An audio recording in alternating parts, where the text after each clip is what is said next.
Hello everyone, my name is Sudha.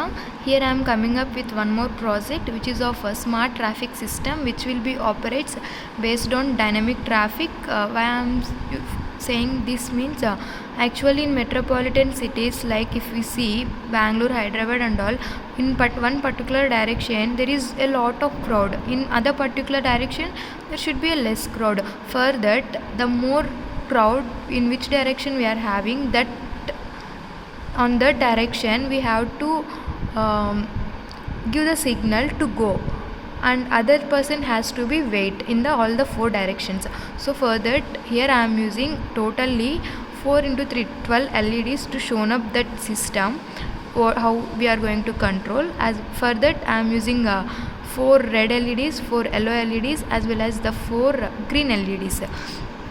So once if suppose in one direction, this is the first direction which I am giving, second, third and fourth.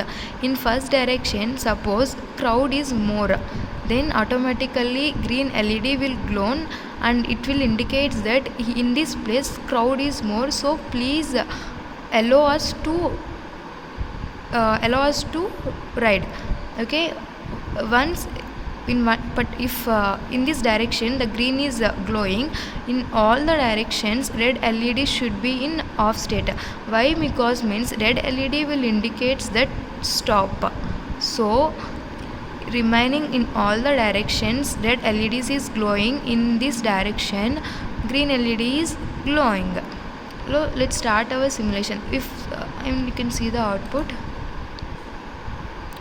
I am giving the same way for all the directions. You can see here in first direction green is going, it means here it is more crowd is there, so remaining all are red. Again yellow, green, like that the system will goes on. You can see in each and every direction yellow means start to move, green means it started. You can see started, and again green will glow and again it will come to the direction 1. You can see direction 1 start to move and green will glow. Like this the chain will continues. Thank you.